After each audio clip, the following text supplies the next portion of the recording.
Jasmine keluar masuk, kenapa? Oke, assalamualaikum warahmatullahi wabarakatuh. Selamat malam, salam sejahtera buat kita semua.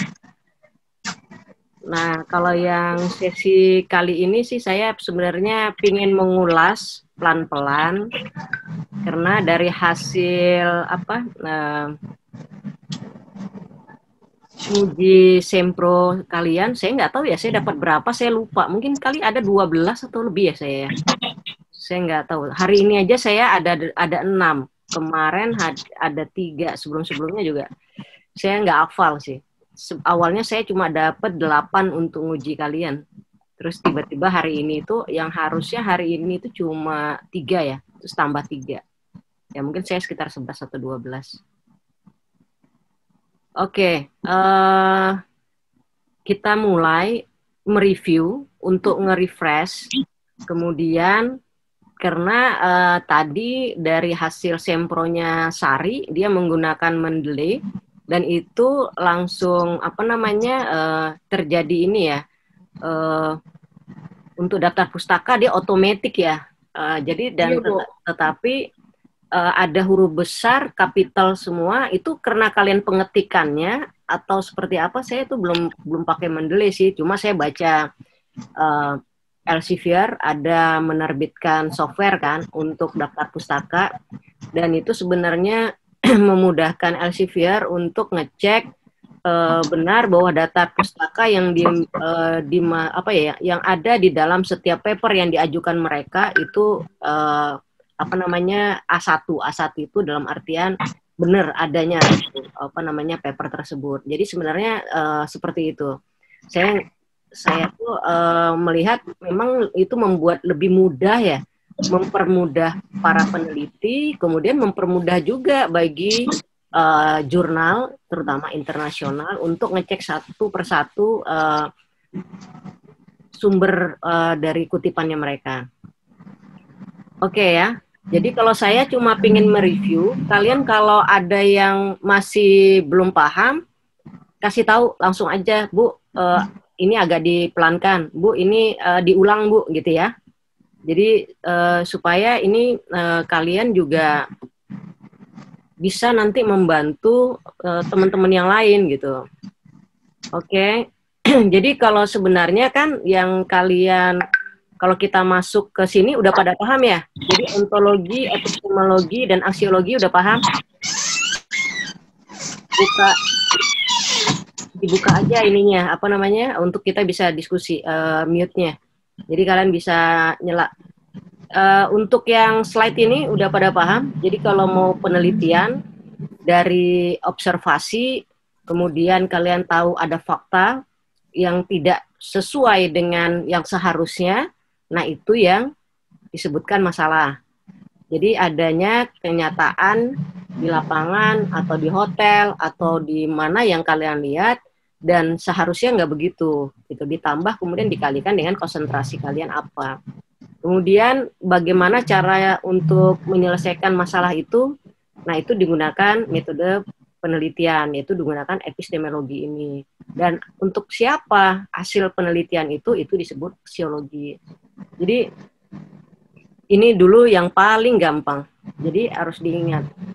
Terus ini saya lewatin aja lah ya, cara berpikir dan sebagainya, karena kita mau masuk yang ke selanjutnya.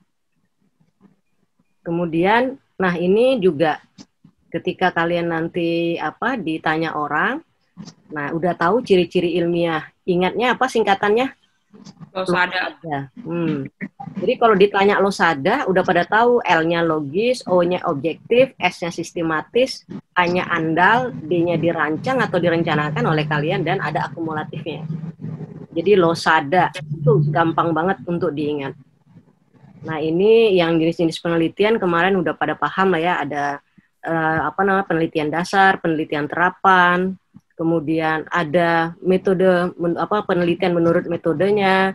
Rata-rata kan menggunakan desain penelitiannya survei karena dasar turun ke lapangan. Tapi ada juga yang melakukan eksperimen. Ini si siapa? Lalu ya, Pak Lalu itu namanya siapa gitu. Nah, dia eksperimen. Siapa namanya? Lalu Sony, Bu. Lalusoni. Dia melakukan eksperimen di kelasnya dia. Kemudian ya ini banyaklah yang kalian juga melakukannya, beberapa kayak penelitian ex post facto dan lainnya. Kemudian ada juga penelitian yang kalian juga secara tidak langsung melakukan untuk mengetahui hubungan pengaruh dua variabel atau lebih yang disebut dengan asosiatif. Yang ini biasanya di kuantitatif kalian melakukan metode di pendekatannya dengan asosiatif.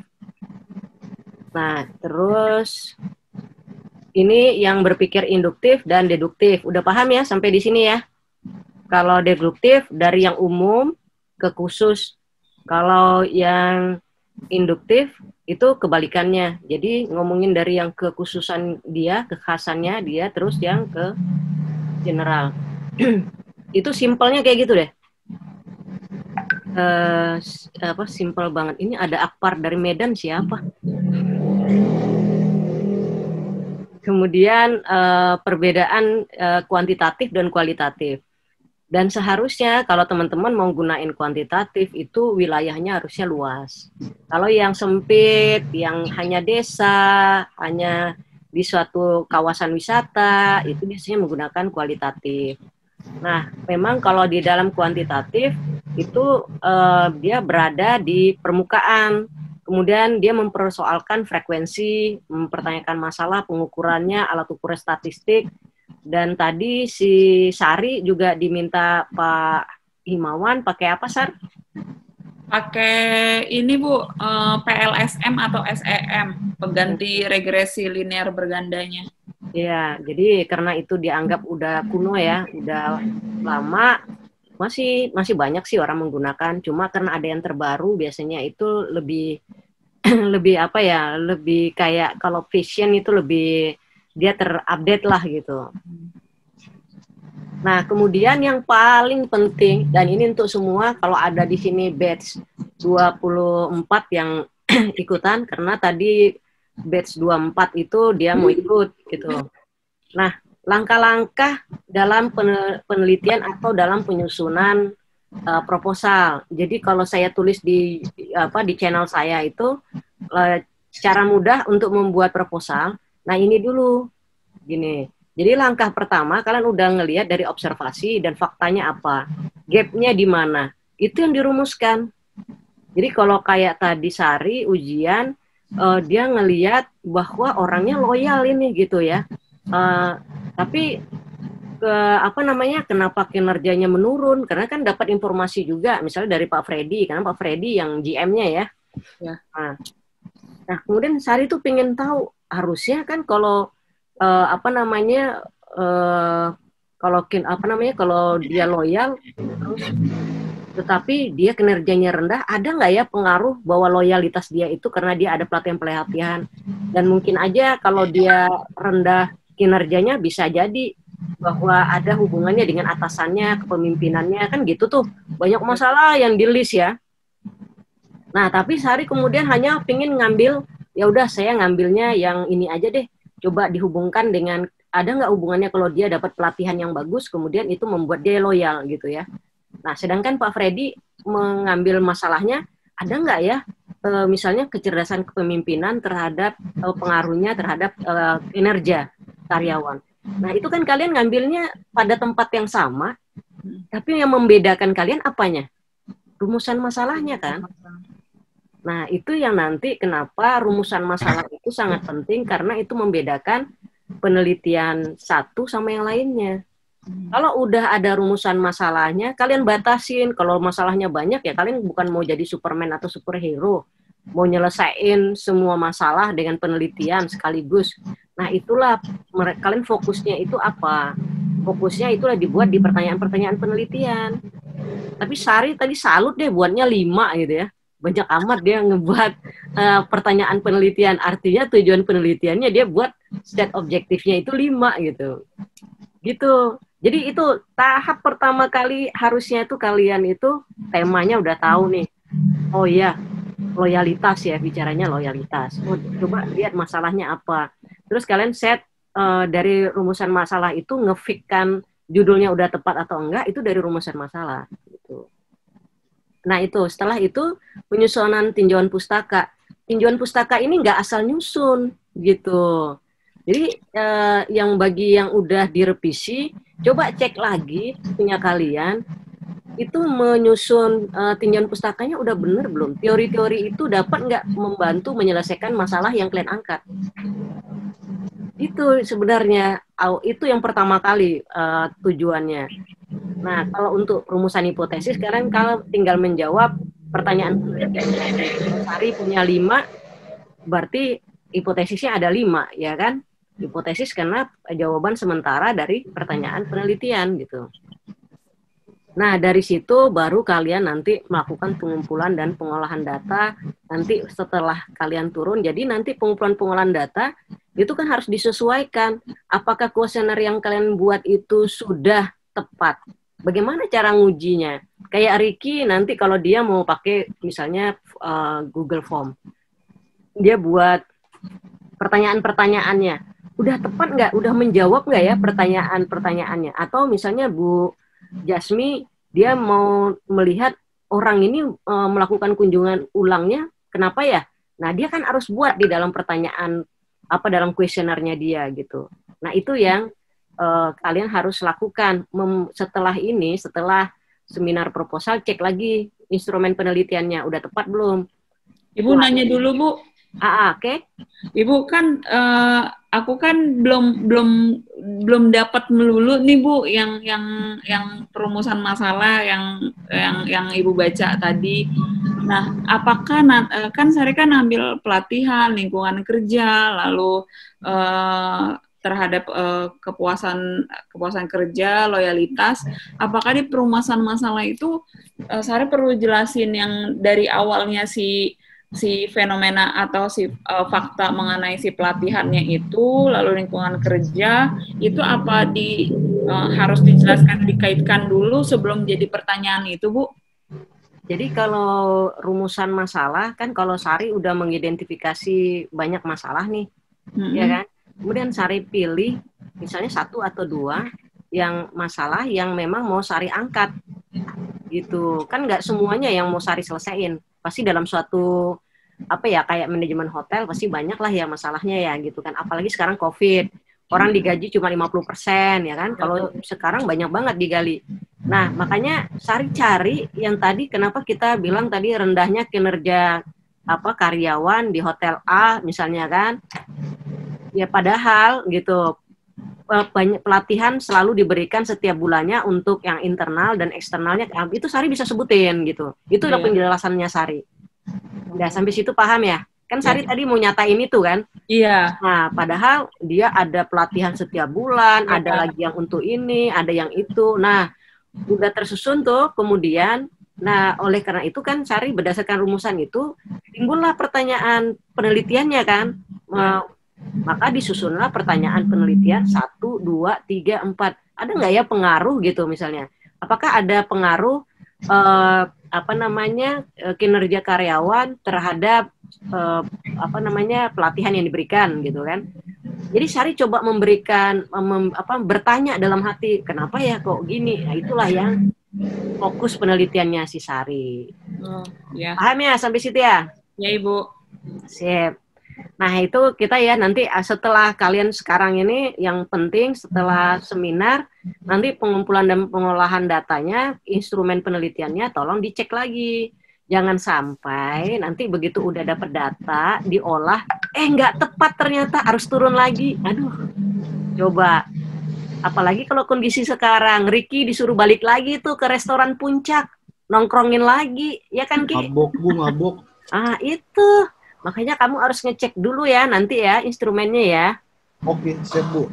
Nah, itu yang saya mau tekankan karena saya pernah bantu teman, lokasi penelitiannya itu di Kalimantan Timur. Kemudian ketika kuesionernya udah dikasih ke saya, karena saya yang melakukan analisis dan manual, yang nggak kayak kalian, nggak ada Google Form karena di masyarakat. Begitu saya lihat, nggak tepat nih gitu kan. Masalahnya apa, kemudian masyarakatnya ngejawabnya apa gitu. Nah, saya minta ulang, coba berapa duit ya harus cost-nya, kita bayar orang per satu kuesioner itu kan dibayar misalnya 20.000 ya kan lumayan gitu ngeluarin duitnya. Itu maksud saya. Ya.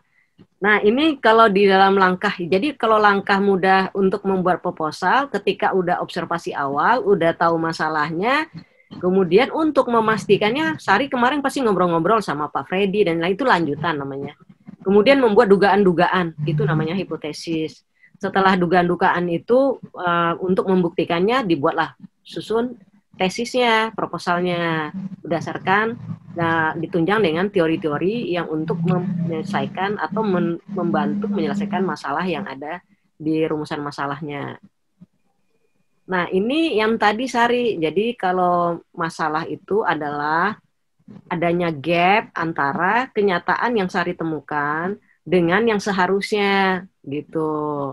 Nah, kenapa harus ada? Nah, kenapa saya tidak kalau saya tuh kurang menerima orang buat rumusan masalah dalam pertanyaan penelitian. Kenapa? Karena pertanyaan penelitian itu adalah konsentrasinya peneliti. Kan kita juga pengen tahu masalahnya di sana apa ya kan. Kemudian kenapa itu dipilih gitu. Nah, ini perumusan masalah itulah yang sangat penting dalam penelitian. Dia pembeda antara penelitian satu dengan yang lainnya. Dan ini terbukti ya. Di Sari tempat yang sama Pak Freddy, tapi rumusan masalah Sari sama Pak Freddy beda. Walaupun sama-sama pakai kuantitatif ya, gitu. Nah, itu yang membedakan. Jadi syarat pertama dalam merumuskan masalah itu dia benar-benar harus clear dulu. Terus dinyatakan tepat tanpa ada kesalahan. Itu yang kita buat. Nah, ini Sari. Jadi kalau nanti ditanya lagi pas seminar hasil, kalian harus bisa ngejawab ini ya, definisi ya. Jangan sampai nanti malu-maluin saya pas saya udah coaching kliniknya ini yang nggak tahu saya yang keberapa kali. Terus ternyata waktu ditanyain definisi pada nggak tahu. Jadi masalah itu adalah kesenjangan atau gap antara teori atau harapan dengan fakta yang terjadi di lapangan yang dijumpai pada saat kalian observasi. Nah, dalam penelitian itu besar kecilnya masalah tergantung perhatian atau konsep peneliti. Makanya tadi saya sebutkan ya kalau nggak mau repot ya nggak usah banyak-banyak ya kan, mau concernnya gitu 1, 2, 3 gitu. Tapi kalau ternyata hari ini Sari dia maunya 5, berarti dia memecahkan rekor dari semua proposal. Selamat malam Bu. Ya Kalib, silakan masuk. Ya, terima kasih Bu. Oke, karena kamu baru masuk, jadi coba kita ulang. Ya, jadi langkah awal dalam membuat proposal itu adalah melakukan observasi dulu, kemudian kamu melihat ada masalah di situ. Kemudian dilanjutkan mungkin dengan, kalau observasi lanjutan ini kalau saya sih seperti ngobrol sama orang yang pernah ke sana atau lebih menggali lagi lah ya apa yang udah dilihat. Kemudian baru membuat duga-dugaan sementara. Nah, untuk pembuktiannya maka disusun dulu proposalnya. Jadi ini langkah-langkahnya, langkah-langkah awal. Nah, yang paling pertama yang harus dilakukan adalah merumuskan masalahnya. Karena masalah itu adalah inti dari penelitian. Nah, perumusan masalah inilah yang paling utama dalam suatu penelitian. Dan dia merupakan pembeda antara penelitian satu dengan yang lain. Nah, di dalam batch 23 itu kan udah terbukti dua mahasiswa dengan objek yang sama, tetapi dia dengan masalah yang berbeda. Jadi dia membedakannya itu di situ. Kemudian syarat pertama dalam merumuskan masalah itu dia harus jelas, clear, kemudian dinyatakan tepat dan tanpa kesalahan. Perumusan masalah dibuat dalam bentuk pernyataan ya. Jadi kalau pertanyaan penelitian itu beda lagi, itu nanti concern peneliti. Nah, kalau ditanya definisi masalah dalam penelitian, dalam metodologi penelitian, masalah itu adalah kesenjangan antara gap antara teori dengan fakta yang dijumpai atau antara fakta dengan yang seharusnya gitu. Nah, besar kecilnya masalah itu tergantung pada perhatian peneliti. Nah, ini kalau kita mau membuat menentukan rumusan masalahnya. Nah, kayaknya sih banyak yang belum bisa membuat rumusan masalah. Jadi rumusan masalah itu ada harapan, kemudian dikurangin dari kenyataan, kemudian dikalikan perhatian peneliti. Itu sebenarnya masalah. Jadi kalau gampangnya ditandain dengan rendahnya, tingginya, belum optimalnya. Misalnya seperti itu. Ada beberapa dan masalah itu untuk dilakukan penelitian lebih lanjut itu bisa masalah yang positif atau masalah yang negatif. Kalau masalah yang negatif banyak contohnya. Kalau masalah yang positif juga banyak contohnya. Terus pertanyaannya kan misalnya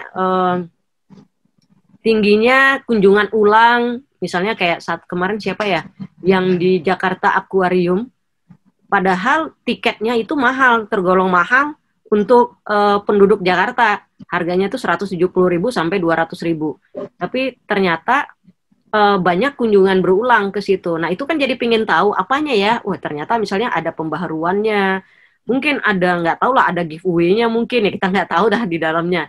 Itu sesuatu itu yang harus diteliti gitu. Jadi kan sesuatu hal kalau orang pergi ke SeaWorld ya udah setahun sekali kali ya, atau ke Ancol ya kan karena mahal ya kan.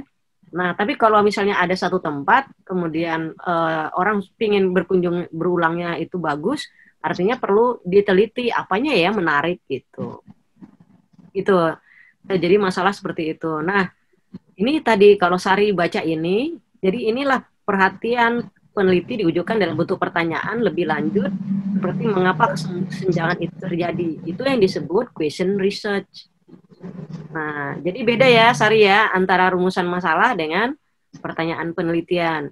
Karena pertanyaan penelitian itu wujud dari bentuknya apa ya, pingin tahu lebih lanjut dari peneliti, mengetahui kesenjangan-kesenjangan apa yang terjadi gitu. Nah, ini yang menjadi fokus penelitian peneliti. Jadi kalau di dalam kuantitatif atau di kualitatif ada tulis fokus penelitian, sebenarnya sama, artinya itu rumusan masalah sampai ke pertanyaan penelitian gitu. Sampai sini paham ya? Kalau Kalib baru pertama kali ya, Kalib ya masuk sini ya di grup di coaching klinik ini ya. Iya Bu. Nanti Baru bisa pertama diulang-ulang, bisa dilihat lagi. Nah, Siap. jadi Malam ini Ibu Cici. iya, Mbak Tina udah proposal gak? Lagi mau ngajuin Ibu. Udah submit tadi. Tapi apa untuk judul sama dosen pembimbing baru disubmit tadi di grup Bu. Oke. Cuman proposalnya belum dibuat. Maksudnya ya kan kemarin waktu ujian rem itu nanti yang mau saya angkat untuk jadi tesis Bu. Iya. Oke. Ya udah, ini langkah-langkah ini tolong diperhatiin ya, nanti supaya apa ya? Maksudnya tuh kualitasnya menjadi lebih meningkat gitu, lebih baik sehingga nama STPT-nya juga jadi lebih baik ya kan? Karena nanti kita berharap dari batch 23 ini semuanya memasukkan risetnya itu untuk ke jurnal, baik jurnal nasional maupun internasional. Kan jadi bagus gitu. Nah, nanti saya bantuin untuk membuatkan atau merevisi paper yang untuk di jurnal. Nah, ini yang tadi ya. Kita balik ke masalah penelitian itu dalam bentuk kalimat pernyataan. Nah, ini yang saya sebutkan bahwa kalau kita ngelihat bahwa kesenjangan itu antara kenyataan dengan teori atau fakta atau penelitian terdahulu. Nah, ini yang kita sebut dengan rumusan masalah. Jadi akan memungkinkan untuk dijawab dan terdapat lebih dari satu kemungkinan jawabannya. Itu tergantung nanti mau sebesar apa masalah yang mau diselesaikan. Nah, ini kalau secara lebih operasional, masalah penelitian itu adalah rumusan kalimat mengenai hubungan antara dua variabel atau lebih yang belum ada terjawab oleh teori atau penelitian yang ada. Kalau udah ada penelitian yang sebelumnya, nah itu harusnya kita merubahnya, karena kan nggak mungkin pada tempat yang sama, dengan masalah yang sama, terus dilakukan penelitian lagi. Tapi itu jarang terjadi, karena kadang bicaranya itu pada lokusnya berbeda biasanya. Atau konsentrasi penelitinya berbeda. Nah, saya udah dapat nih case-nya dari Sari dan Pak Freddy. Pak Freddy beda, satu hotelnya sama, semuanya sama, tapi rumusan masalahnya beda. Nah, kemudian ini signifikan seperti apa sih gitu ya dalam apa namanya masalah penelitian itu. Jadi masalah penelitian itu tuh memang benar-benar sebagai petunjuk kerangka teoritik yang akan kalian susun. Kemudian membantu juga untuk peneliti mengetahui akhir perjalanannya mau lancar atau enggak nih. Nah, nyata-nyata sekarang udah pada mulai kena kendala ya kan. Ricky udah mulai kena kendala, kena restoran, ya kan? Nggak mungkin juga nongkrongin apa di restoran puncak mulu, ya kan, Ki? Apalagi kamu mau seperti apa? Nah, ongkosnya lumayan juga soalnya. Nah, aja Ki di situ. Nanggung soalnya kan, bukan yang jauh sekalian. Iyalah. Nah itu, jadi kalian sekarang kalau saya ngomongin ini udah ngerasa ya sekarang ya, udah paham ya setiap poinnya. Karena kalau sebelum melakukan membuat proposal, kalian nggak akan ngerasain bahwa benar ternyata ya rumusan masalah itu juga dapat mengetahui bahwa ini lancar atau enggak nih ke depannya gitu ya.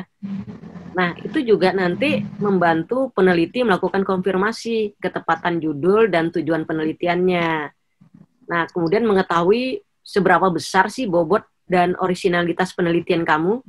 Nah, coba kamu cek, mana tahu ternyata ada orang yang udah melakukannya gitu. Nah, ini saya mungkin akan skip aja karena dari kemarin udah. Kemudian sumber masalah penelitian bukan hanya observasi, juga mungkin kepustakaan, kemudian dalam forum pertemuan, pengalaman, observasi langsung. Nah, ini yang sumber-sumber masalah penelitian. Nah, ini kemarin udah kita bahas ya, kalau diulang-ulang nanti kasihan orang yang melakukan penelitian apanya. Nah, ini mungkin yang agak kurang setelah apa ya, saya lihat seminar apa proposal dalam 2 minggu ini, saya ngelihatnya dalam membuat tinjauan pustaka itu jadinya kayak asal. Jadi kalian harusnya berpikir, apakah definisi pariwisata itu membantu menyelesaikan permasalahan yang udah dirumuskan? Kan gitu. Jadi harus dicek, saya pinginnya tuh ngelihat kalian itu bisa menyusun tinjauan apa landasan teorinya itu dia untuk membantu menyelesaikan masalah dalam penelitian dan sumber-sumber data atau informasi yang belum diketahui yang untuk mendukung penyelesaian apa namanya masalah yang kalian angkat. Kemudian untuk lebih meyakinkan dalam pemilihan topik penelitian. Jadi ada 8 tujuan dari tinjauan pustaka. Jadi nggak asal misalnya lihat penelitian orang, oh ini, tapi kalian benar harusnya membuat kerangka teoritiknya dulu. Teori-teori apa saja yang dapat mendukung menyelesaikan atau membantu merumuskan metode untuk menyelesaikan masalah dalam penelitian. Harusnya gitu. Nah, kemudian ini yang saya sebutkan memperkenalkan personel yang terlibat dalam penelitian sehingga dapat dijadikan narasumber dalam diskusi. Nah, dari situ kalian akan tahu kalau misalnya mau bicara tentang strategi pengembangan, siapa aja, bicara pariwisata berkelanjutan, nih para pihaknya, siapa aja narasumbernya. Itu udah kebayang di situ kalau udah tahu tujuan membuat tinjauan pustaka. Dan juga membantu membuat kerangka penelitian alurnya. Makanya ada kerangka pikir peneliti, ada juga kerangka konsep, ya kan? Nah, ini yang kemudian juga ini juga bisa memberikan ide-ide baru yang belum terpikirkan karena dari mereview paper-paper yang terdahulu dan yang mirip-mirip gitu, tema yang sama meski bukan dalam lokasi yang sama. Nah, ini langkah-langkah dalam penelitian. Jadi sebenarnya kalau disebut cara mudah untuk membuat proposal itu, inilah langkah-langkah penelitiannya. Setelah rumusan ditetapkan, kemudian kalian mengumpulkan jenis-jenis pustaka yang sejenis, kemudian mengelompokkannya dengan masalah atau topik, membuat tabel ringkasan, nah baru kalian susun paragraf-paragrafnya, kemudian itu bisa kalian jadikan bab 1 udah sampai bab 3, karena udah ada metode-metode apa yang akan dibuat untuk menyelesaikan masalah yang diangkat. Nah, kemudian review paper ini juga kalau di tempat saya dulu kuliah, ini yang pertama sebelum mengajukan proposal. Nah, kebetulan pada saat itu saya diwajibkan 25 paper. Jadi review paper internasional 25 dengan topik atau masalah yang sama dengan mirip dengan punya kita. Jadi kalau saya dulu itu temanya ada deforestasi, ada untuk pengelolaan kawasan konservasi, hutan produksi, kemudian satwa liar. Nah, dimasukkan di sini di topik-topik ini. Nah, terus dia nanti metodenya apa, hasilnya apa. Nah, itu yang memperkaya kita. Oh, begini ya caranya. Oh, mereka menggunakan ini. Kemudian kita harus membedakan dengan penelitian yang lain. Apa yang membedakannya? Itu akan banyak di sini idenya gitu. Nah, ini dalam penelitian, pengumpulan, dan pengolahan data yang tadi saya sebutkan ya. Jadi, mesti benar-benar kalian mengetahui penelitian kalian bentuknya apa, kemudian disiapkan desain dari setiap data yang akan kalian lakukan. Nah, yang paling sering salah itu konsistensi dalam penulisan atau kutipan perpustakaannya gitu. Nah, yang dikenal itu ada 3 style. Jadi ada Harvard style, Vancouver style, dan Chicago manual style. Teman-teman banyak mencampur Harvard style dengan Chicago. Itu yang yang sering kita lihat. Nah, terutama mungkin kalau tadi setelah selesai Sempro, Sari lihat nggak konsistensinya? Masih belum konsisten. Ada yang Chicago yang pakai titik 2 halaman, ada yang tahun aja. Jadi yang tahun aja itu Harvard style, kalau yang pakai halaman itu Chicago manual style. Gitu. Oke, sekarang udah mulai tahu ya kenapa ya? Udah tahu bedanya ya. Dan itu stylenya apa aja gitu, udah pada tahu. Kalau international journal paling banyak itu menggunakan Vancouver style. Dia hanya misalnya dia menyatakan suatu statement orang lain, tapi dia hanya beri tanda kurungnya itu yang tegak, angka 1. Nanti di daftar pustaka baru angka 1-nya itu siapa yang nulis gitu. Jadi dia nggak ada nama di dalam. Jadi angka 1, 2, 3, 4, 5 gitu. Mirip footnote ya, Bu? Mirip apa? Iya, footnote. Kalau iya footnote kan dia angkanya itu dibawahin ya. Angka di bawah atau ke 1 ke atas ya gitu ya. Kalau ini dia tanda kurung tegak gitu. Iya. Gitu. Jadi dia yang membedakan dia itu. Nanti saya kasih contoh setelah ini.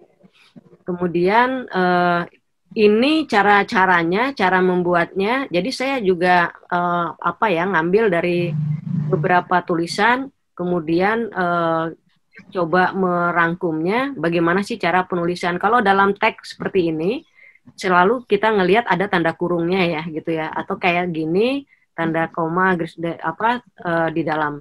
Kemudian kalau di dalam daftar pustakanya, yang tadi saya juga menjumpai ada misalnya Supriyatna et al. Yang di dalamnya. Tapi kalau di dalam daftar pustaka itu harus kita sebutin siapa aja mereka gitu. Gitu. Ini yang membeda-bedakan ya. Terus ini Harvard style. Kemudian ini juga kalau kita ngambil dari jurnalnya mereka. Nanti ini bisa dibaca ya sama memang nggak harus dihafal, tapi setidaknya bahwa jadi singkatan nama itu yang diambil nama belakang penulis ya, nama belakang. Kalau tadi saya udah nyebutin tuh sama Sari, nama Sari panjang banget, misalnya 3, ambil yang paling belakang, terus singkatan nama depan sama nama tengah. Kemudian baru tahun, judul artikelnya, nama jurnalnya, kemudian volumenya, nomor halaman kalau ada ya, kalau nomornya berapa terus halaman berapa sampai berapa. Nah, tapi kadang kalau yang kayak gini, ini contoh, ini kebetulan saya ada di sini nih, nama saya, ini kita yang baru dapat di Global Ecology and Conservation. Nanti terbitnya di 2020, tapi kita udah keluar, nanti saya share ke teman-teman. Nah, ini dia menggunakan Vancouver. Jadi nanti kita akan lihat, kalau Harvard dia kan pakai A sampai Z ya. Nanti kalau yang jurnal itu, dan itu Elsevier juga. Nah, kalau Harvard juga kayak gini, misalnya saya buku Filsafat Ilmu Pengetahuan, yang nulis profesor ya, Profesor Kebung, ini nama belakangnya. Nah, terus nama depannya Konrad. Nah, itu disingkat, kemudian penerbitnya siapa. Gitu. Jadi ada perbedaan cara penulisan. Kalau 2 atau lebih caranya begini. Jadi singkatan, ini nama belakang, nama depan, nama tengah. Kayak gitu terus. Nanti ini bisa, karena ini nanti dibagikan dan kalian juga. Nah, ini yang saya sebutkan bentuknya kayak gini, Sar. Jadi kalau footnote itu dia satunya di bawah ya atau di atas gitu. Nah, ini dia bentuknya kayak gini, tanda kurung tegak gini. Nanti ini yang di daftar pustakanya. Jadi kalau di dalam itu dibuat gini doang. Jadi nanti itu menandakan dia untuk di daftar pustaka. Dia lengkap namanya dia. Itu ya membedakannya. Nah, ini sama sih, kalau ini hampir-hampir sama, dia cara penulisannya seperti apa. Singkatan-singkatan. Kemudian ini kita masuk ke hipotesis. Hipotesis sih sebenarnya banyak stylenya ya, dalam artian itu bahwa kalian ada yang kalimat deklaratif, ada yang mengekspresikan korelasi 2 variabel atau lebih ya kan. Ada merupakan jawaban tentatif terhadap masalah penelitian. Kalau saya menggunakan yang nomor 3. Kemudian ada juga yang memungkinkan untuk dibuktikan secara empirik. Jadi ini stylenya tergantung pendekatan penelitian yang kalian lakukan. Kemudian karena kalau saya kuantitatif, tapi saya bukan yang menggunakan statistik. Saya semua menggunakan software, kemudian menggunakan penghitungan deforestasi dan sebagainya, pakai lebih banyak pakai Excel. Nah, ini macam-macamnya ya, ini udah pada tahu lah ya, hipotesis kerja. Kayaknya kalau hipotesis sih nggak begitu banyak kesalahan-kesalahan ya yang kita bahas. Lebih banyak itu yang telah terjadi, beberapa yang dibuat proposal dan yang udah diseminarkan itu rata-rata kurang memperhatikan seberapa berat sih masalah yang kalian angkat dan seberapa berat nanti menjalankan penelitiannya. Itu sih yang banyak. Jadi kayaknya, saya mau ngambil ini, ya Mbak Tina. Ada yang mau ditanyakan, Mbak Tina? Tangannya diangkat. Sorry, mau tanya, Bu. Ya, gimana? Ini siapa yang mau nanya? Yang mau tanya siapa? Uci. Ya. Kalau saya pakai Mendeley itu disupport, boleh nggak, Bu? Soalnya saya waktu buat skripsi saya, itu saya pakai Mendeley. Iya, jadi kalian tahu Mendeley itu siapa yang buat softwarenya? Enggak, Bu. Jadi Mendeley itu yang buat Elsevier. Jadi sebenarnya itu mempermudah mereka untuk melakukan pengecekan terhadap daftar pustaka setiap paper yang masuk ke mereka. Nah, kemudian itu digunakan, kemudian di-share kepada kita semua untuk mempermudah kita menyusun daftar pustaka. Tetapi juga nanti dalam penginputannya juga harus hati-hati, karena tadi contohnya Sari ya, Sar, ada huruf besar ya, Sar. Saya rasa itu mungkin dalam bentuk ini kali ya, Sar ya, waktu Sari nginputnya ya kali ya. Enggak, Bu, jadi gini. Tadi jelasin dulu ya, Bu ya. Waktu kita kuliah di mata kuliah metodologi penelitian, itu Pak Uset kan mewajibkan kita memang harus menggunakan Mendeley. Kita kebanyakan belajar itu mengenai Mendeley itu, Bu.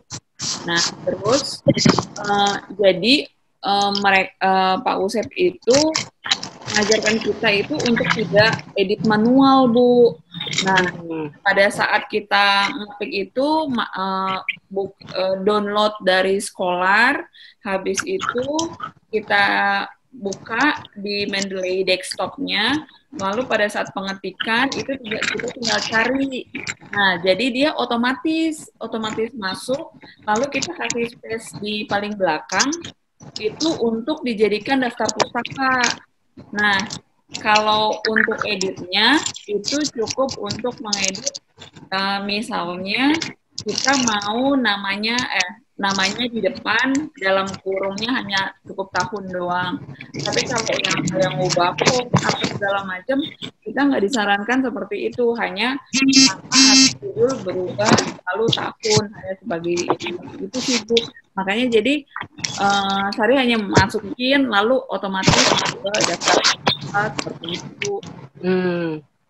Ya, tapi jadinya jadi ini ya, jadi nggak ini ada yang besar, ada yang kecil. Gitu. Ya, harusnya berarti waktu penginputannya kalau begitu, misalnya menggunakan Harvard Style, berarti kan nama belakangnya yang kalian masukin adalah nama belakang dan tahun, harusnya kan gitu ya? Gitu. Berarti nanti diedit manual kembali Bu kalau Kalau penginputannya di desktop Mendeley-nya benar, biasanya yang saya lakukan itu benar nanti waktu di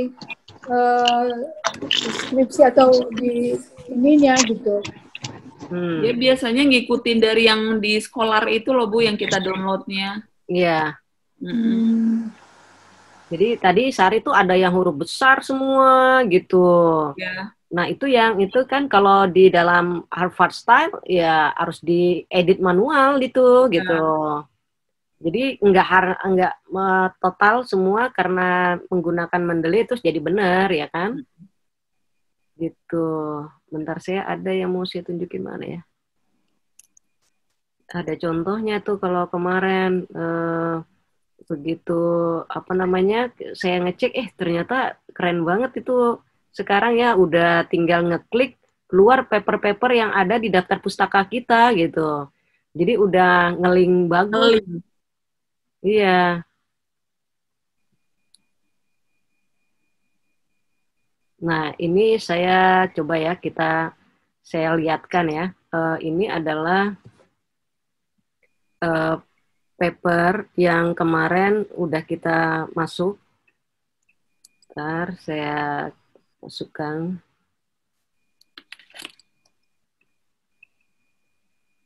Nah, jadi ini adalah paper terbaru dari saya dan tim. Jadi saya sebenarnya hanya anggota. Nah, kalian bisa kelihatan ya? Kelihatan ya? Bisa, Bu. Nah, ini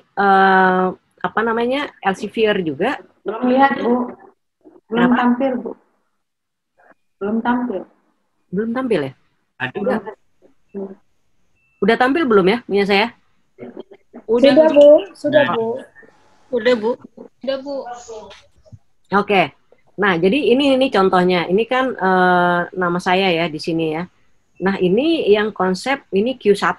Jadi ini adalah joint research antara Griffith University Australia dengan Universitas Indonesia. Nah, kalau dilihat di sini tuh kelihatan, nah saya sendiri yang dari Trisakti School of Tourism. Nah, karena saya membantu untuk ada buat petanya, untuk deforestasinya tuh biasanya di saya gitu. Karena saya memang S3-nya lebih untuk pemetaan juga saya bisa melakukannya. Nah, kalau kita lihat ke belakang ya, jadi kalau ngelihat ini tata caranya. Terus pas lihat di belakang, di daftar pustaka, itu dia kalau diklik, ini udah langsung keluar papernya. Bagus kan ya? Itulah yang Elsevier yang benar. Nah, kamu lihat nggak ada yang pakai huruf besar semua ya? Ini Elsevier yang menerbitkan paper Mendeley. Gitu. Jadi kalau ini diklik, ini kan tandanya seperti ini. Ini kalau diklik, itu dia nge-link ke jurnalnya, ke papernya. Desktop Mendeley-nya ya. Jadi udah kayak hyperlink ya, Bu? Iya, kayak hyperlink ini semua. Kecuali misalnya ini kayaknya dia nggak nemu ya. Jadi kayak gini, warnanya hitam. Tapi kalau yang udah terhubung, warnanya tuh biru. Semua. Jadi dari sekian banyak daftar pustaka atau reference yang kita baca, nah itu semuanya ada. Jadi terrecord sama dia. Itu gunanya yang tadi yang Mendeley itu. Mendeley. Iya, jadi itu lebih ke sini, tapi bukan untuk membantu kalian merumuskan masalah, kemudian membuat pertanyaan penelitian. Akhirnya ketika buat proposal, pada nggak runut ya. untuk cara berpikirnya, mulai dari mananya gitu. Tapi ini bagus, ini menurut saya sih bagus banget. Jadi saya kalau mau cari paper-paper yang ada di referensi ini, nah makanya saya nganjurkan ke kalian, kalau kalian ngutip dari tempat lain, nah cek satu persatu referensinya ini, kemudian dicari. Itu udah ada kok semua. Ya, supaya kalian tidak hanya punya dalam siapa gitu, tapi bacalah paper mereka yang sudah buat. Nah ini contohnya, saya mau nunjukin. Tadi saya mikir, wah mereka mendele-mendele. Nah ini nih, fungsinya seperti ini. Gitu. Jadi itu penting buat teman-teman ketahui. Nah sampai sini ada yang mau ditanyakan sebelum kita masuk nanti. Kalau guru-guru udah pada bisa buat form untuk kuesioner dengan Google Form? Biasanya sih hanya buat ulangan, Bu. Isi Udah, daftar hadir. Ya, ulangan PG ya, Kak Arya. Ya, ulangan PG, daftar hadir. Saya juga sih Udah sih. kalau saya biasanya di pelajaran itu perencanaan perjalanan wisata itu kan suka survei objek wisata. Biasanya anak-anak suka bikin juga untuk lihat wisatanya sesuai dengan minat yang wisatawannya gitu. Biasanya kayak gitu. Oke. Jadi maksudnya nih saya lagi berpikir karena sekarang lagi COVID kan susah ya kalau terutama ya hotel-hotel, nggak mungkin si Sari nanyain orang-orang. Iya Bu, saya juga Bu lagi ngambil itu kepuasan tamu di hotel. Waduh, saya lagi bingung juga nih. Ya mungkin perlu bisa pakai Google Form. Jadi kamu tinggal kan biasanya ada nomor handphone tuh di para kayak yang nginep ya, kan biasanya kan ada ninggalkan nomor handphone. Nah, syukur-syukur ada WA, jadi kita minta manajernya atau resepsionnya ngasih tahu bersedia nggak mengisi kuesioner dalam bentuk online gitu. Nanti maksudnya yang kita kasih formnya ke manajernya atau kita cari tahu nomornya atau mereka yang ngisi gitu Bu? Jadi kalau saya sih supaya satu pintu ya. Supaya satu pintu kamu ngasih link Google Form-nya kamu ke reception. Jadi tentu harus lewat manajernya kan? Gitu. Jadi kalau menurut saya gitu. Jadi ya. Ya, mau nanya Bu, misalnya datanya udah dapet nih Bu. Nanti untuk mengolahnya pakai apa ya Bu? Nah, saya maunya kan kemarin pakai SPSS. Tapi saya lupa caranya Bu. Lulusan tahun berapa Ki? Hadir. Lulus baru tahun lalu. Waduh, baru. Ampun lah. Tapi nggak apa-apa. Saya tuh suka orang jujur. Ya Ki ya, daripada nggak bisa bilang bisa ya Ki. Iya Bu. Iya Ki. Bukannya nggak bisa juga sih, antara bisa nggak bisa gitu sih, lupa. Ya, itu bisa diasah sih, bisa nanti dipelajari lagi. Nah, cuma saya tuh lagi berpikir juga keselamatan kalian ya dengan COVID gini. Maksudnya dalam artian ngambil data, jangan sampai itu buat ketularan gitu dengan COVID. Saya khawatir kecuali kalian mau nunda nanti sampai ada vaksin. Kan ya lumayan. Gak mau Bu. Lama Bu, lama. Gak mau, ya Allah. Lama. Kan katanya kita bulan Desember udah divaksin katanya. Katanya Bu. Oke, jadi mungkin itu yang Google Form itu gampang banget cara membuatnya. Jadi saya belum tahu Bu buat Google Form. Kenapa? Belum ngerti buat Google Form. Ya, nanti di sini saya tadi udah memvideokan dengan handphone sih sebenarnya di dalam file saya ini ada. Kita lanjut aja dulu ya, dikit lagi ya. Sampai untuk ini hipotesis kita kan udah pada ngerti ya semua ya. Ya Bu. Kemudian nanti kalau yang nggak ngerti buka buku lagi. Karena hipotesis itu banyak banget ininya. Kemudian variabel. Nah, hampir semua sih udah pada benar, cuma tinggal membuat indikatornya yang masih belum. Masing-masing tolong nanti gimana cara membuat indikator, nanti kita perjelas lagi. Kemarin si Lili bukan Lili, siapa ya yang terakhir? Aisyah ya? Yang sungai ya? Iya, saya Bu.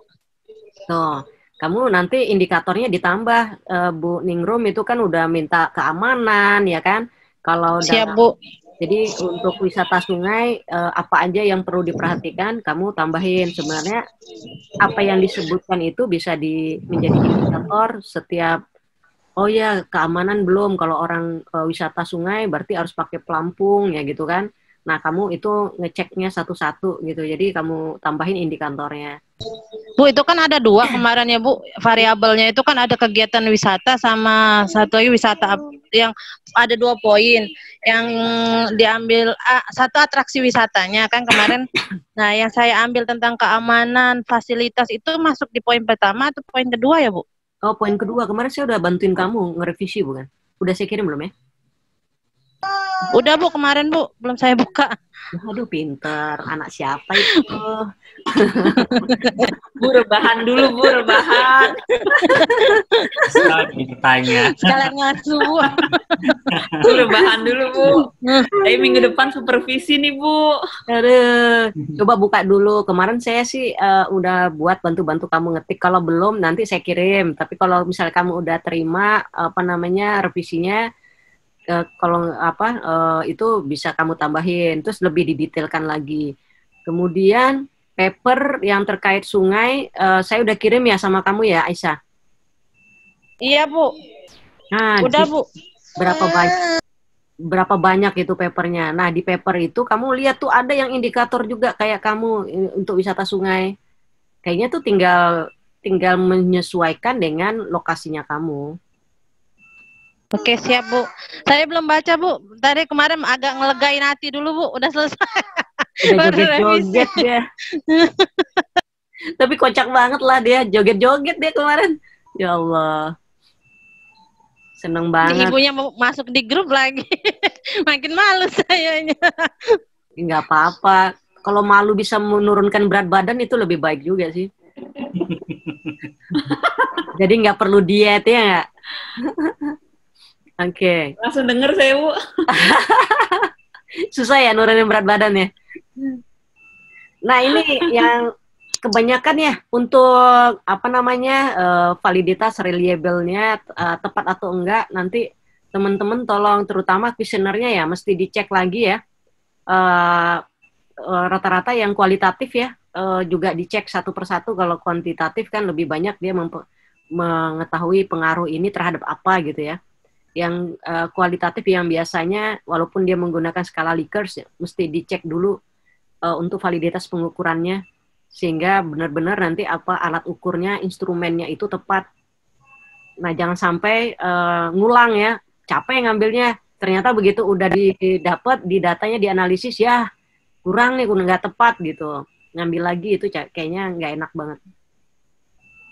Nah ini yang saya bilang tadi ada validitas pengukurannya, isinya coba dicek, kemudian lihat kriterianya, kemudian validitas konstruknya seperti apa, cek lagi nanti ya. Mudah-mudahan kalian udah pada buat ya instrumen penelitiannya ya. Ini yang representatif, ini udah sih kalau yang kayak gini-gini keandalan. Kayaknya kalau yang kuantitatif udah membaca lagi, kalau belum diulang lagi aja menggunakan ininya statistiknya. Ya, jadi ada 3 pertanyaan secara berurutan kalau kita mau tahu reliabilitasnya, konsistensinya atau stabilitasnya, ketepatannya dan ketelitiannya. Nah, tolong ini benar-benar dicek instrumen penelitiannya masing-masing. Kalau yang udah coret-coret, coba cek ya, udah benar, udah belum, ini udah konsisten belum, ada nggak ketepatannya, lihat ketelitiannya, supaya nanti hasilnya juga bagus dan memang membantu untuk menyelesaikan masalah yang sudah dirumuskan. Ya, ini penelitian kuantitatif, saya ada buat sih, sebenarnya kayak gini nih, harusnya ya, Sari ya. Jadi kalau kuantitatif itu sebenarnya lebih jelimet dia, sebenarnya banyak tuh cara berpikirnya, konsepnya, hipotesisnya, dugaannya, bagaimana strategi pendekatan penelitiannya, menggunakan instrumen apanya, kemudian dia mengumpulkan data-datanya, menganalisisnya, mendapatkan temuan. Nah, dari situ dia uji lagi untuk pengajuan hipotesisnya udah benar atau belum, baru dibuat kesimpulan. Gitu. Seru ya tanda-tandanya. Kalau kuantitatif, walaupun kayaknya sih lebih hanya menguji dugaan dari peneliti ya, tapi tidak serta-merta bisa membantu untuk menyelesaikan masalah di lapangan gitu. Jadi oh iya karena ini nih, karena itu, nah rekomendasiin gitu ke lembaganya. Jadi nah ini yang eksperimen nanti saya akan bantuin Pak Lalu kalau dia untuk melakukan karena benar-benar harus ada kontrol yang bagus terhadap variabelnya dia gitu untuk melakukan percobaan atau yang dilakukan untuk menguji hipotesisnya. Nah ini. Kemudian coba kita masuk, nah ini tadi instrumen penelitian saya udah mulai masuk. Nah makanya kenapa rumusan masalah itu penting, supaya juga tuh terkait biaya dan waktu. Tadi siapa ya yang di Nusa Dua? Ada nggak yang di sini orangnya?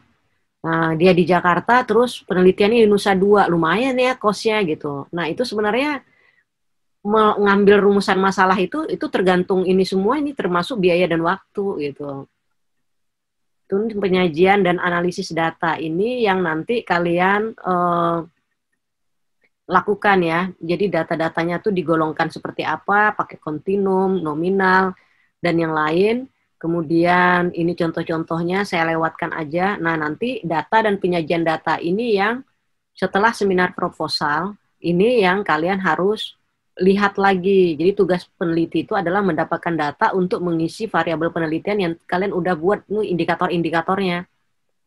Nah, data yang sangat tergantung dengan operasional variabel penelitian. Yang udah membuat definisi operasional variabel penelitian itu membantu kalian banget untuk membatasi dan memfokuskan kalian apa aja yang mau diambil.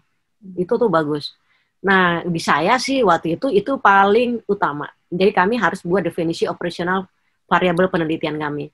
Jadi untuk memberitahu juga kepada penguji, pembimbing yang kami maksud dengan variabel penelitian kami itu apa sih gitu. Batasannya sampai mana gitu. Itu dia ada di situ. Dan kemudian data untuk penelitian eksperimen lebih sering disajikan dalam bentuk tabel dan grafik.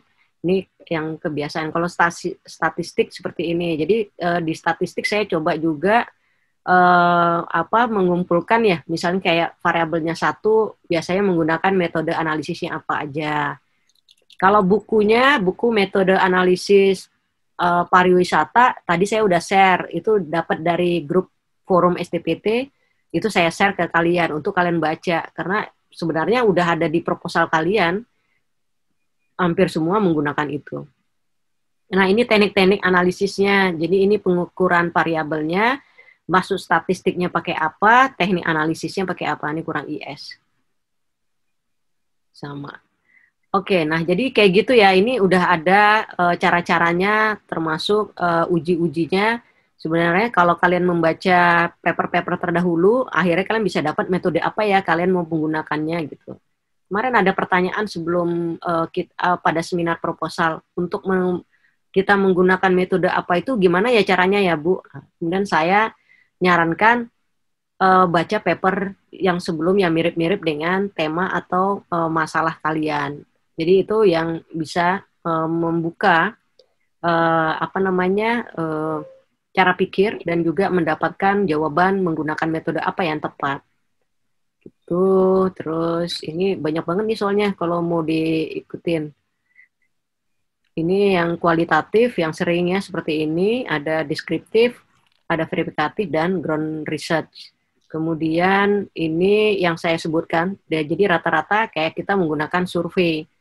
Kemudian ini interview. Nah ini ada juga ya yang pakai interview lebih menggali lagi. Saya nggak tahu, Sari selain menggunakan kuesioner, pakai interview nggak? Pakai Bu. Nah, disusun pertanyaan terstrukturnya. Jadi supaya yang tadi dia harus konsisten, dia terukur ya ketelitiannya, itu tujuannya itu. Jadi kan kalau Sari nanya si A apa, B apa, kalau nggak punya pertanyaan terstrukturnya. Jadi pertanyaannya sama ke semua gitu. Jadi ada juga yang menggunakan semi struktur interview, jadi dia kualitatif.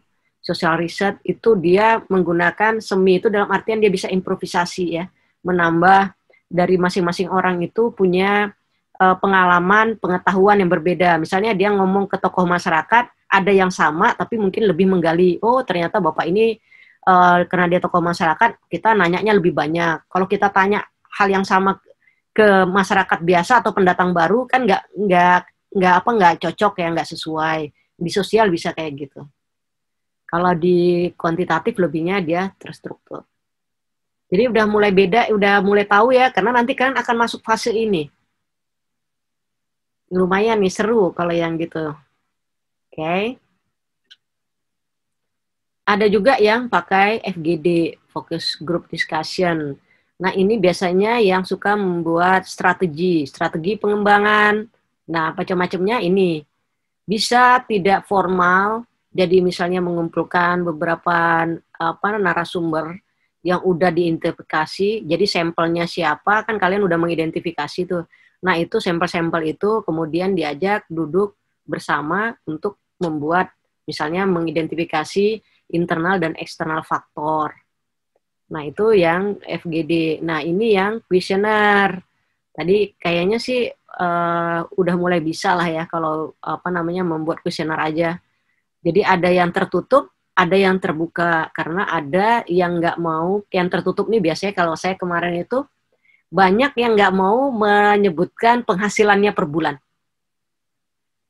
Karena kan saya lebih kepada sosial ya, dampak sosial, tekanan demografi terhadap deforestasi di kawasan hutan sekitarnya mereka.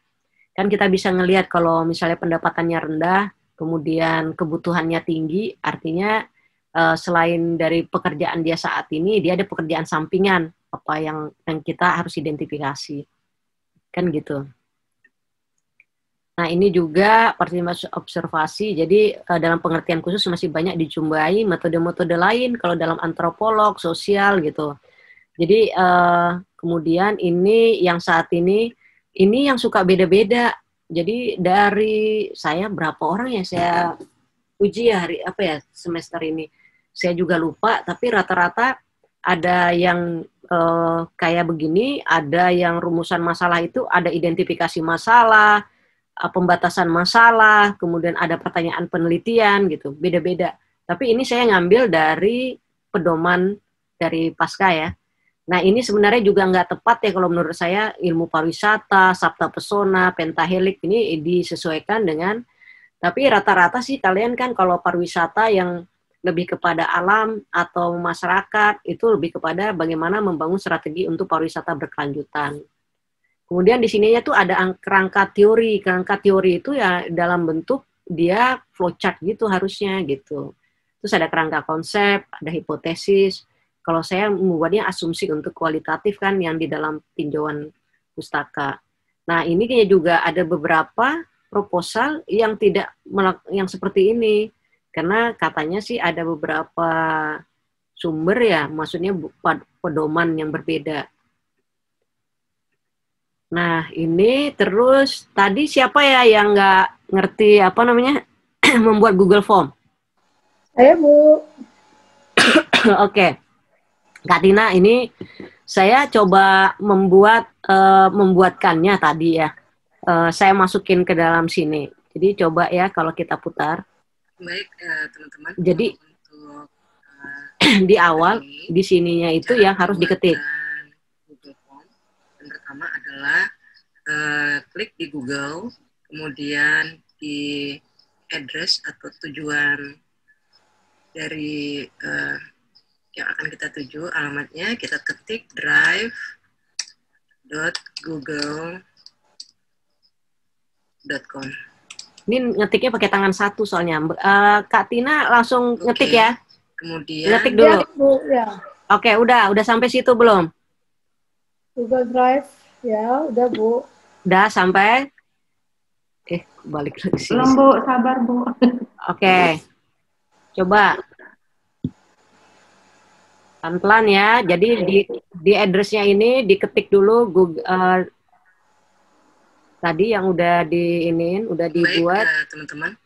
Jadi Yang pertama adalah drive.google.com. Kemudian di address atau tujuan dari yang akan kita tuju, alamat Google. Nanti dapatnya kayak gini nih. Dan pastikan dapatnya seperti ini.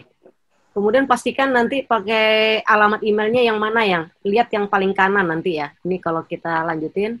Kemudian tampilannya akan seperti ini. Udah sama belum tampilannya? Belum Bu. Belum Bu. Oke. Pelan-pelan. Ayo samain dulu. Udah ketik tadi drive.google.com, kemudian nanti keluar tampilan gini, kalian pastikan dia menggunakan alamat email yang untuk mengumpulkan nanti semua form kuesionernya. Misalnya kalian punya 2-3 alamat email, pilih salah satu. Oke. Udah keluar seperti ini belum? Sudah, Bu. Oke, pinter. Terus kita cek lagi. Pastikan menggunakan alamat email yang ingin digunakan, terutama ya untuk email Gmail ya. Nah, lihat di sebelah sini, saya menggunakannya STPT. Saya STP Trisakti. Oke, kemudian di sini akan dilihat ada tulisan My Drive. Diklik. Nah, itu coba dilihat ada pilihan seperti ini, kemudian klik More. Oke, udah diklik belum? Udah, Bu. Oke, pilih Google Form. Nah, kemudian ya, keluarnya kayak gini. Akan tampilannya begini. Udah?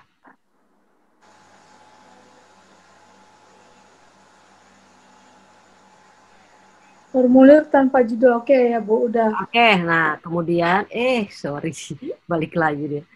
Oke, terus tadi kita udah sampai sini. Kemudian dituliskan. Ini tuliskan untuk apa? Jadi yang siap. akan dibuat oleh teman-teman. Misalnya adalah ini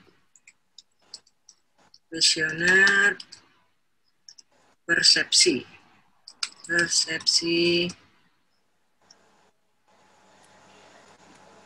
wisatawan terhadap misalnya persepsi kampung Al-Munawar misalnya.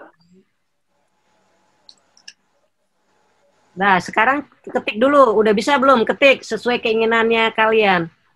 Sudah, Bu. Kuesioner untuk apa? Nah, nanti ada tulisan yang di form description ini dijelasin di situ. Karena nanti kan mereka membaca tuh.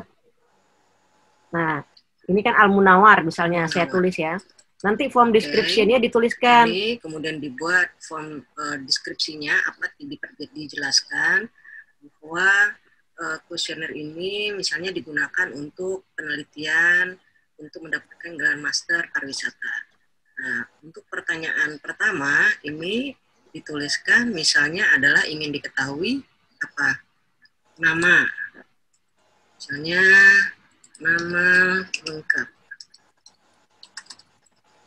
Oke, udah ditulis belum? Di question pertama udah. Short answer. Kemudian di sini ada short answer, ada paragraf. Nah, ini udah ada short answer. Kemudian kalau mau nambah, diklik sebelah. Klik tangan, sorry.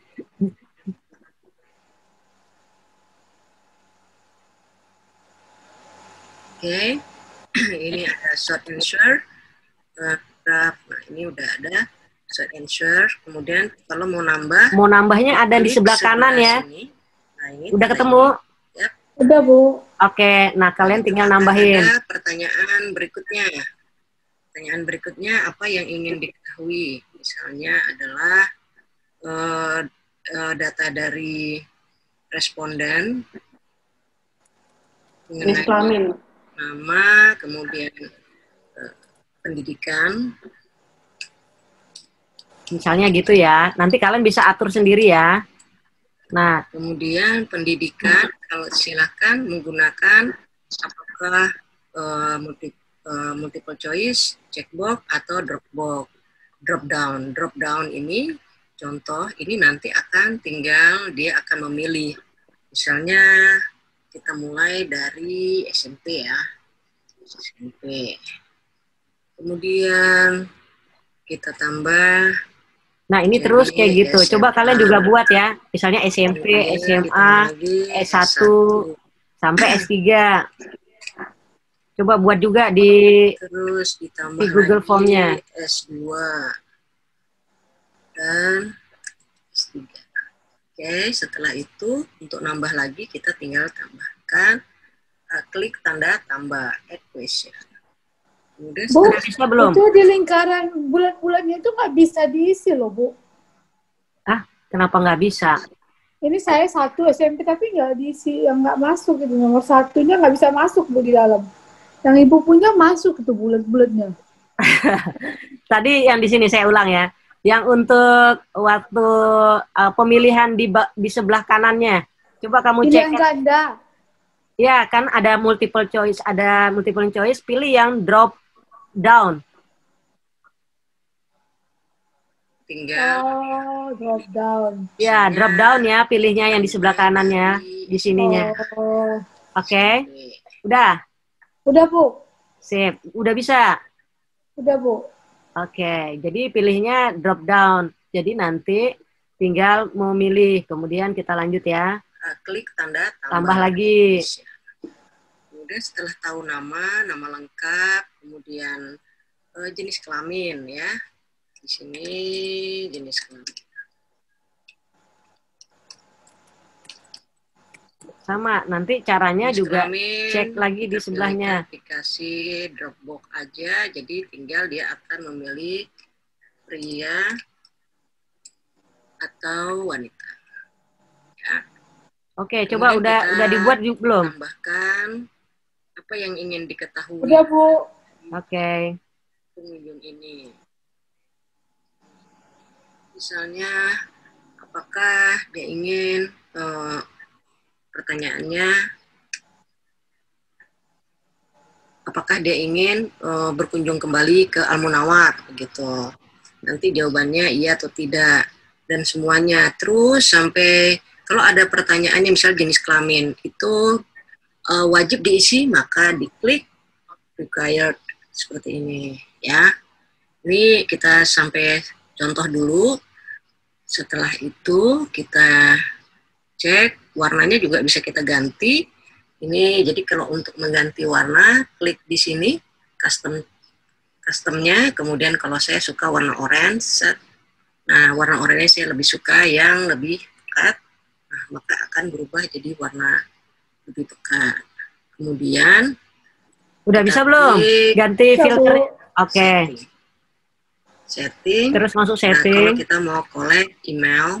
Kemudian apakah kita mau langsung memberikan respon jika respondennya meminta atau selalu. Ini tinggal di checklist. Kemudian apakah satu email, satu jawaban, tinggal diklik ini. Oke. Kemudian kita tulis misalnya edit after submit gitu. Setelah oke semua kita bisa save. Oke, udah save belum? Ya. Oke, ini udah.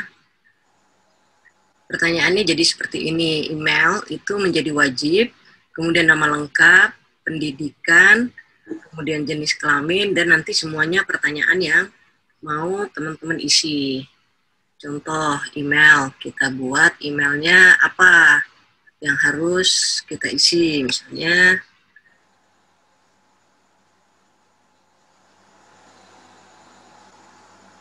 ya, ini coba.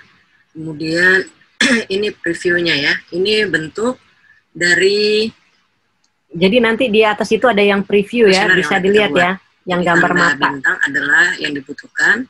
Misalnya ini adalah email saya.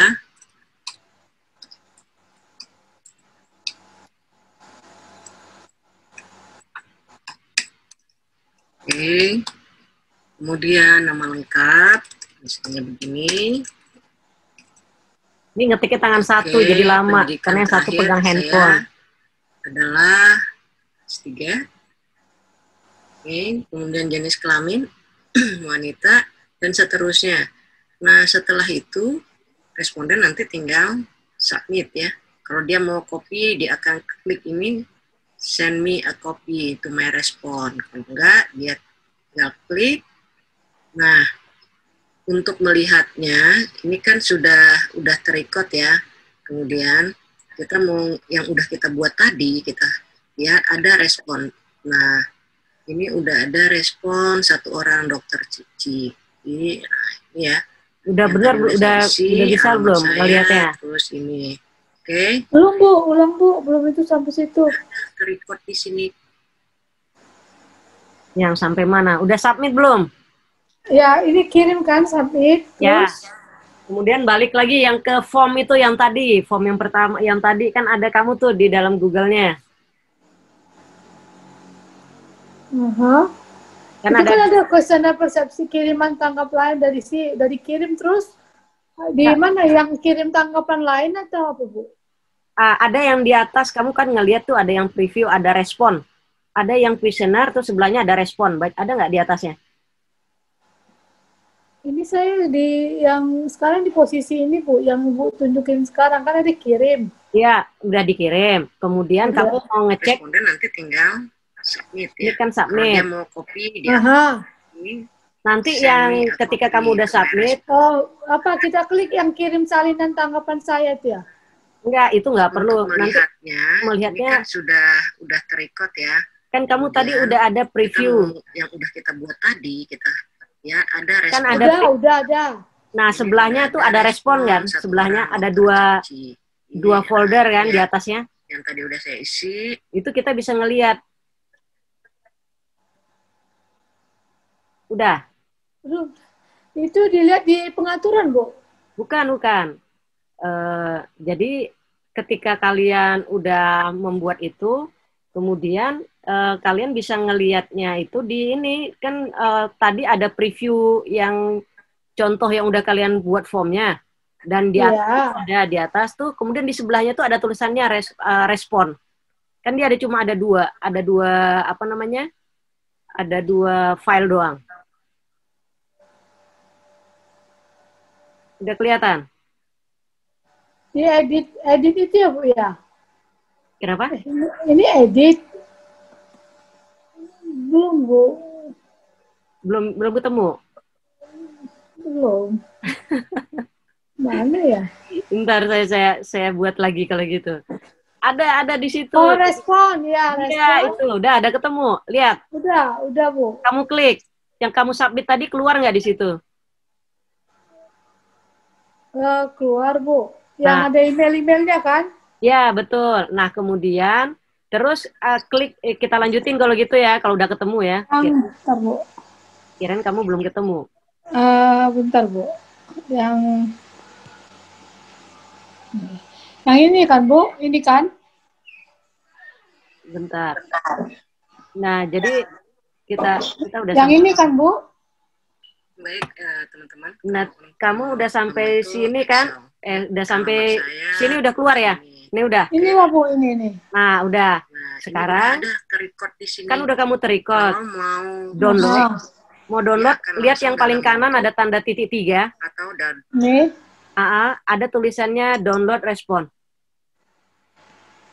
Oh. Oke. Ini. Ya.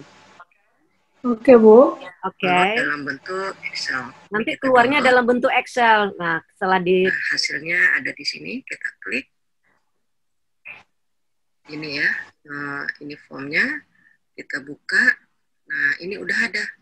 Udah, bisa nggak? Udah di-download? Kapan, terus nama saya. Udah Bu. Nah, keluar di Excel kan?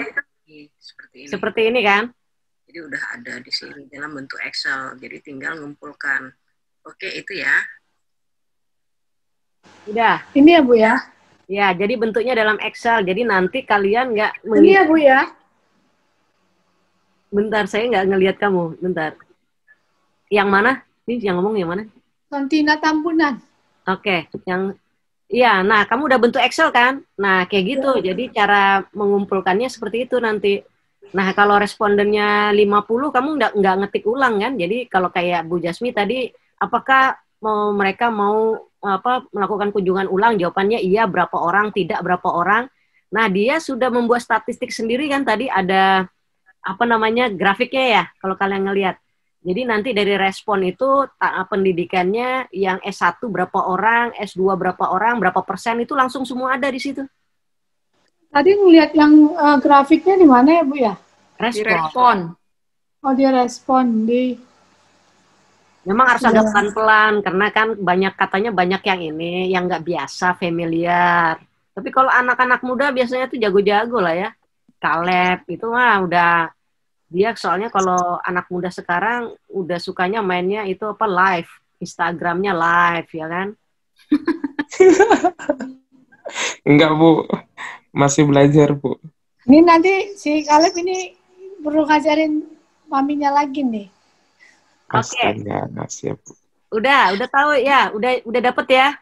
Belum dapet Bu. Gampang kan? Udah bisa semua.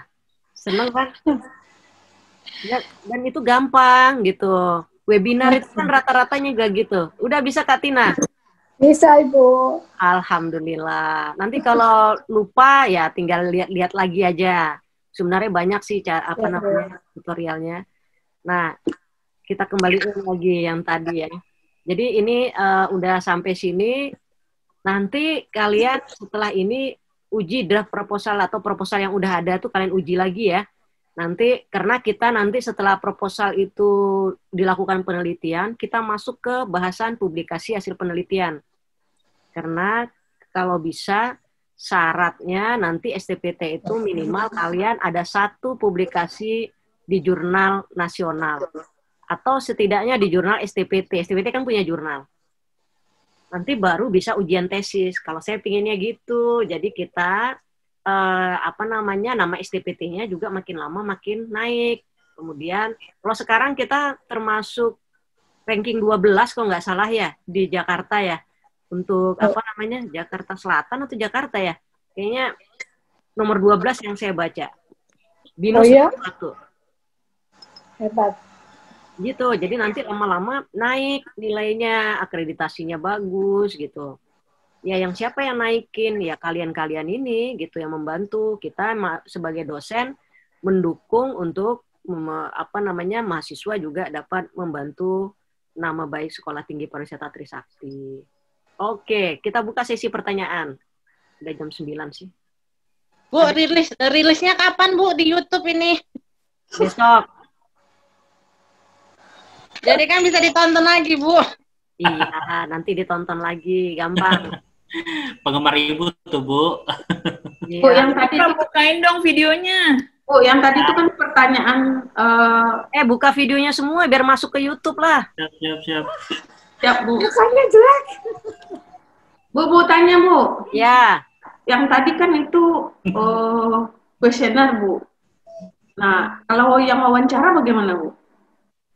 Wawancaranya mau langsung kalau bisa juga, tapi kan kalau mereka nulisin jawaban wawancara kamu jadi panjang kalau di situ. Mendingan kalau wawancara memang harus ketemu orangnya kan, narasumbernya kan. Perlu dibuat itu tadi pertanyaan terstrukturnya. Jadi konsisten gitu. Nah, tetapi juga kalau tadi kan ada tuh kalau instrumen penelitian untuk sosial itu bisa ada semi yang terstruktur karena satu sama lain kan Bu Jasmi nggak mungkin nanyain hal yang sama dengan masyarakat terhadap kepada pengelola kan nggak mungkin sama. Nah itu yang dibeda-bedain gitu. Jadi untuk masyarakat ini pertanyaannya, pengunjung ini, untuk misalnya pemerintah ini, nah itu disiapin.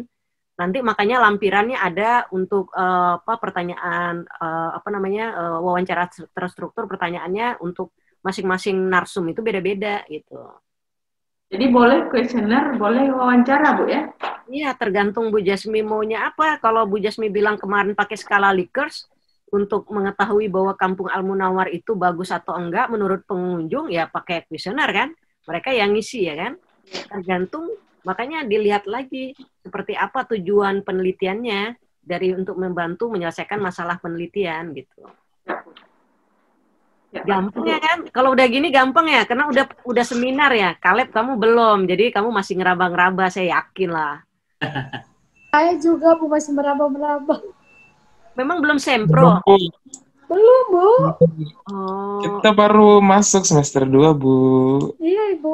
Kita baru semester 2. Walah, oke. Ya, nggak apa-apa. Nanti supaya nanti kalau udah dari sekarang ikut coaching klinik, itu ke depannya proposalnya udah nggak banyak ngerevisinya. Kadang kalau udah ngelihat banyak revisi, saya nggak mau ngerevisinya. Biasanya gitu. Saya kasih senyuman aja itu proposal. Nggak tahu dia mau senyum atau enggak gitu. Ya, jadi gitu ya. Kalau kalian mempersiapkan dari awal, kalau saya dulu selalu mempersiapkannya proposal itu sebelum saya masuk kuliah. Jadi saya belum keterima di kampus, saya udah punya proposal. Wow, iya, hebat. Jadi saya malah baru belajar buat proposal nih. Jadi ketika masuk gitu, misalnya kuliah medlit, saya sambil benerin, oh berarti saya membuatnya salah nih rumusan masalahnya. Jadi saya benerin punya saya sendiri. That's why saya sebenarnya 2 tahun udah kelar S3. Hebat. Saya itu mau masuk ke semester 4 akhir, itu saya udah 3 publikasi jurnal internasional. Tapi nggak diperbolehin saya promosi di akhir semester 4. Jadi saya harus bayar SPP di semester 5. Kan mau masuk lagi tuh kita bayar lagi ya kan. Nah, karena permintaan promotornya saya harus mempublish 1 paper ke jurnal internasional yang direkomendasikan oleh dia. Tolong masukin ke sini ya, Ci, gitu. Nah, itu butuh waktu 3 bulan saya tektokan sama orang itu. Karena kan untuk accepted aja itu kan nggak gampang gitu. Dan makanya kemudian ketika itu udah accepted, saya bilang, Pak, udah 4 jurnal. Ya udah, kita jadwalkan kapan kami ujian promosi. Gitu. Itu hanya 3 bulan doang, harusnya saya 4 semester kelar. Nah, caranya saya udah bawa duluan nih, gitu. Jadi setiap ada tugas apapun, saya hubungkan dengan proposal saya, penelitian saya. Mau sosiologi lingkungan, kesehatan lingkungan, semua itu ngambilnya di situ lokusnya. Jadi akhirnya saya punya banyak data, gitu. Itu nyicil sebenarnya judulnya. Jadi ada trik-triknya, dan saya yang ngasih trik itu pertama kali masuk itu namanya Pak Raldi Hendro Kustur. Dia bilang waktu dia kuliah di Amerika, caranya dia biar cepet tamat dan itu datanya terkumpul, dia dengan menggunakan setiap tugas paper dari dosen itu dia hubungkan dengan bakalan penelitiannya dia atau calon penelitiannya. Maksudnya gimana, Bu ya? Saya belum mendeng gitu. Maksudnya tiap mata kuliah kan beda-beda, Bu. Iya, jadi misalnya kan ada tugas paper pariwisata berkelanjutan. Kamu mau meneliti untuk pariwisata di mana gitu. Kamu mengusulkan adalah, kalau kami kan bebas, kami mengusulkan misalnya lokusnya di tempat penelitian kita sendiri. Yang udah kita tentukan lokus itu yang tadi kalau kamu baca ada ontologi, jadi ada lokasinya, ada masalahnya, di situ ngambilnya. Semuanya digabung dihubungkan gitu. Jadi lama-lama kita semakin banyak data, karena kan waktu buat paper kita cari data, nggak asal kan, nah gitu. Jadi itu yang memperkaya, akhirnya datanya udah banyak gitu. Kayak Mas Faris, Bu, Sunda Coffee mulu. Nah, iya betul itu dia. Jadi tanya dia terus dia terus dia nggak pernah diajak, Bu, nggak pernah diajak. Ayo ikut sama Bu Cici itu nanti mau lagi katanya. Ya enggak, Bu? Langsung ditanya tiap hari situ terus standby. Iya, karena bagus itu. Jadi dia nanti pas penelitiannya data dia udah banyak. Ya. Banyak banget, Bu, dia mah. Harusnya sih dia cepet tamat ya, semester 3 kelar sih dia. Semester 2 loh, Bu, seharusnya, Bu. Amin, Bu, dia mau buka cabang dulu, Bu. Buka cabang aja dulu, Bu. Gitu. Buat bayar kuliah, Bu. Kayaknya udah deh, dia peresmian sih kemarin. Wih. Iya kan, Faris? Kamu belum, Bu. Oh, belum itu jadi. yang punya orang, Bu. Punya orang itu, Bu. Tapi saya pingin juga sih dibantuin dia. Nanti saya buka Sunda Coffee di cabang Bekasi. Iya, Bu. Amin. Semoga, Bu. Kapan, Bu? Ya, Bu. Kita cari dulu yang pengelolanya, karena yang pasti kan harus ada yang lola. Ayo tuh, Bu. Ini aku di Bekasi nih, Bu. Iya, apa? Ini aku di Bekasi nih, Bu. Iya, nanti kita cari. Banyak yang di Bekasi, Bu. Gitu. Jadi itu. Terus ada lagi yang mau tanya, apa lagi? Banyak Bu yang mau tanyain, Bu. Nggak apa-apa, ditanyain aja. Tadi pertama udah bisa buat Google Form dulu, itu. Nanti improvisasi ya Bu Jasmi ya. Lili, Aisyah, itu kan kalian itu banyak tuh buat-buat gitu. Tergantung sih kalau respondennya itu kayak masyarakat, kalian pasti nggak gunain itulah gitu ya. Pasti pakai nanya lah, kalian yang checklist gitu. Nggak dia juga checklist biasanya gitu. Pengalaman saya ya penelitian. Kalau yang dengan masyarakat, kita disuruh bacain, terus dia ngejawab, nanti kita yang lingkarin gitu. Kita minta tanda tangan dia gitu. Bu, ya. Tadi kan Ibu bilang Google Form ini misalnya, kayak saya di Hotel Hermes itu GM-nya teman saya gitu. Nah, saya caranya maksudnya minta tolong ke manajernya untuk share ke tamu-tamu mereka atau gimana ya Bu ya? Jadi kalau biasanya tamu datang ya, kan mereka check-in ya ke reception. Nah, waktu di reception itu si mbaknya itu ngomong, nanti kita butuh ini ya, ada penelitian. Kamu kan punya nanti surat penelitian tuh dari kampus. Nah, yang kuliah ini mungkin ada beberapa ya, mungkin kayak tadi siapa ya yang dia yang di Nusa Dua Bali itu kan juga dia di hotel-hotel. Nah, jadi ngomongnya ke manajer ke resepsionnya. Jadi nanti tolong ini ya gitu. Ini link WA-nya link formnya gitu. Atau ketika dia udah atau kalau misal enggak, kita minta pasti mereka nulis alamat nomor telepon. Coba lihat kalau kamu check in di hotel pasti diminta nomor telepon kan? Iya. Nah, kalau bisa kerjasama, kalau dia mau langsung dari resepsionis bagus, kalau enggak ya kalian yang minta datanya. Tapi kalau minta datanya kan jadi artinya mereka udah pulang ke lokasinya dia, baru kalian dapat. Lebih baik itu melewati resepsionnya gitu. Jadi maksudnya ke resepsionnya kita bilang tolong di setiap tamu yang check in dikasih link kita gitu Bu maksudnya. Iya betul, pinter. Oh gitu. Artinya sebenarnya dengan kita kasih itu sebenarnya untuk kebaikan mereka juga sebenarnya Bu ya. Betul. Kan kalian pasti mau melakukan penelitian di situ minta izin dulu dong. Kalian mau melakukan di situ. Kalau udah dapat izin, kemudian formnya kalian liatin bahwa ini memang untuk mendukung kemajuan dari hotel itu misalnya gitu. Jadi hotelnya bisa bilang bahwa ini salah satu penelitian dari mahasiswa ini, kalian ada surat penelitiannya. Nah, tolong bantuannya ya sambil saya memproses check-in-nya. Jadi dia sambil berdiri di situ nunggu, dia ngisi-ngisi tuh. Nanti dia bilang, "Dan ya Mbak," oke gitu. Jadi nggak nunggu dia pulang ke kamarnya atau kemana, sambil dia nunggu dikasih kerjaan dianya gitu. Oh gitu. Kan lumayan lama tuh, coba check-in siapa yang sebentar, kan nggak ada, pasti butuh waktu. Tapi nanti kan Bu gini loh, misalnya tentang kepuasan tamu menginap di Hotel Hermes misalnya, nah disuruh isi sementara dia baru pertama menginap situ, gimana dia langsung bisa kita nanti kan terhadap lokasi di Google Form-nya kamu ada tulisan bahwa apakah dia baru pertama kali atau dia udah kunjungan berulang gitu loh. Nanti susunan di kuesionernya harus dibuat. Jadi kamu bisa membedakan mana yang belum pernah, mana yang udah. Kalau yang udah kan kamu bisa nanya kenapa dia kunjungan kembali. Jadi ada kalau misalnya baru pertama kamu nggak ngelanjutin lagi dong gitu. Nanti kalau dia, makanya susunannya itu penting. Makanya tadi yang saya bilang tadi ada ketelitian, konsistensi gitu, terukur. Nah dari situ nanti Mbak Tina kan masih 1 semester lagi ya seminar ya. Nah, nanti kita cari lagi lebih dalam. Lewat, terima kasih. Terima kasih banyak Bu Cici. Terima kasih loh Bu. Nanti saya sambung lagi ya Bu ya. Bu sharingnya Bu. Ya, terima kasih Bu. Assalamualaikum. Terima kasih Bu. Waalaikumsalam.